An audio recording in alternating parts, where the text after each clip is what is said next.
আমি একটা যৌথ পরিবারের বউ। আমি নিরিবিলি থাকতে ভালোবাসি। ঝগড়া করা এবং ঝগড়া শোনা কোনোটাই আমার ভালো লাগে না। কিন্তু আমার শ্বশুরবাড়ির লোকেরা খুবই ছোট মন মানসিকতার মানুষ, আর তারা হিংসা করে। না চাইলেও মনের কষ্টের কথা শেয়ার করে গীবত করে ফেলি। কিন্তু আমি এগুলো করতে চাই না, আমি ভালো থাকতে চাই। কি করব আমি? আমাকে একটু নাসিহা করুন। খুবই ধন্যবাদ সুলতানা পারভিন সুমি আপনাকে। আপনি নিজের ভুলটা বুঝতে পেরেছেন। এটা ঠিক যে তারা হয়তো আপনার উপর অবিচার করে, অন্যায় করে, কিন্তু সে অন্যায়কে প্রশমনের জন্য, সে অন্যায়ের অনুভূতি থেকে নিজেকে মুক্ত করার জন্য আমরা কিন্তু গীবত করতে পারি না। গীবত বলতে যেটাকে বোঝায় সেই ধরনের গীবত করতে আমরা পারি না।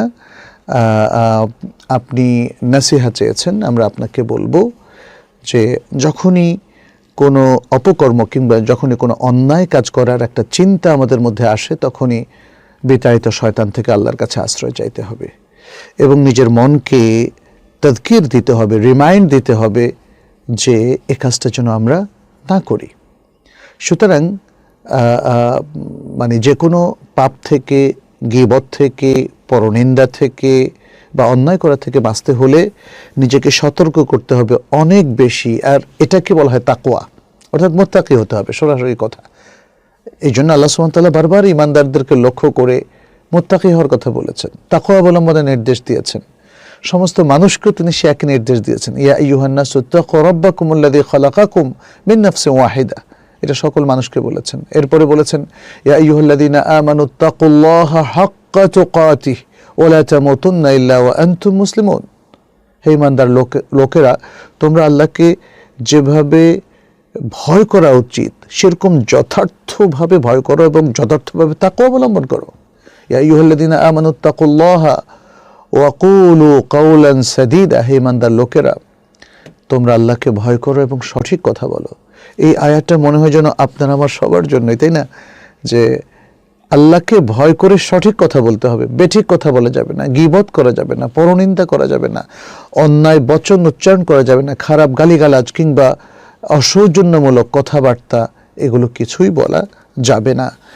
যদি বলি তাহলে আল্লাহ যে বলছেন ওয়াকুলু কাওলান সাদীদা, সঠিক কথা বলো, তার বিপরীত হয়ে যাবে। আমাদেরকে একটা ভালো পরিবেশে থাকতে হবে। আপনি চেষ্টা করুন, প্রথমত নিজেকে সংযত করার সর্বাত্মক চেষ্টা করুন। ভুল হয়ে গেলে আবার তওবা করবেন, আল্লাহ হয়তো ক্ষমা করে দেবে। কিন্তু আপনাকে এমন একটা সার্কেল তৈরি করতে হবে, বা এই যে পরিবারের সাথে থাকছেন তারপরেও এমন কিছু কাজে নিজেকে সম্পৃক্ত করতে হবে যাতে এই গীবত থেকে রেহাই পাওয়া যায়। যেমন আপনি বেশি বেশি কোরআন পড়তে পারেন, আপনি সকাল সন্ধ্যার আজকারগুলো পড়তে পারেন, আপনি নামাজ পড়াটা বাড়িয়ে দিতে পারেন যদি সময় পাওয়া যায়।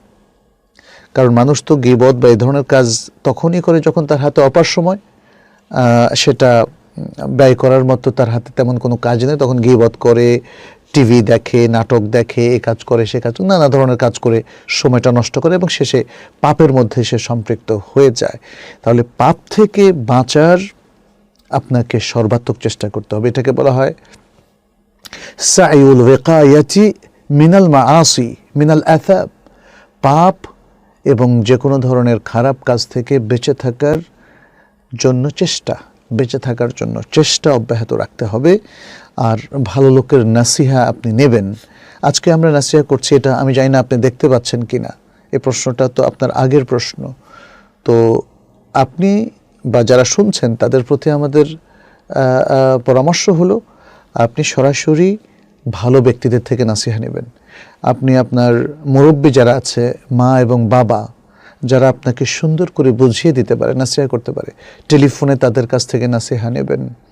আপনি ভালো ভালো বই পড়বেন, যেমন ইবনুল কাইয়িমের আল ফাওয়ায়েদ গ্রন্থটা আমরা মাঝে মাঝেই পড়ে আপনাদেরকে শোনাই।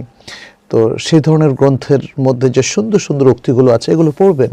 এগুলো আমাদের মনকে তাজা করে, সুন্দর করে দেয়। মনের মধ্যে যে গরলতা থাকে, যে খারাপ ইচ্ছাগুলো থাকে, সেগুলোকে ধুয়ে মুছে সাফ করে দেয়। আমি আশা করছি যে আপনি নিজেকে ভালো কাজের জন্য প্রস্তুত করবেন, ভালো পরিবেশে নিজেকে নিয়ে যাওয়ার চেষ্টা করবেন, ভালোদের সাথে সম্পর্ক গড়ে তুলবেন, আর খারাপের দ্বারা রিয়্যাক্ট করবেন না, রিয়্যাক্টিভ হবেন না। পৃথিবীতে খারাপের তো কোনো শেষ নেই। আমাদের পরিবারে, নিজের পরিবারে আপনি যে দেখেন, হয়তো কেউ না কেউ দুর্ব্যবহার করে, কেউ না কেউ অন্যায় আচরণ করে। তাতে উদ্বেলিত হলে চলবে না। আমাদেরকে ভালো মানুষ হতে হবে, আমাদেরকে ভালো আখলাকের অধিকারী হতে হবে। এবং আল্লাহ যেটা বলছেন, ইদফা বিল্লাতি হিয়া আহসান, মানে ভালোভাবেই আমাদেরকে মানুষের প্রত্যুত্তর করতে হবে। কেউ যদি খারাপ করে, তার উত্তরে হাসানা বা উত্তম দিয়ে তার প্রত্যুত্তর করতে হবে। তাহলে আশা করা যায় যে ধীরে ধীরে আমাদের কালচার পরিবর্তন হবে এবং আমরা ভালো মানুষে পরিণত হতে পারবো এবং নিজেদেরকে সংযত করে আমাদের মধ্যে যে ভুল বিভ্রান্তিগুলো আছে সেগুলো বাদ দিতে পারবো। আল্লাহ আমাদের এবং আপনাদের সবাইকে তৌফিক দান করুন।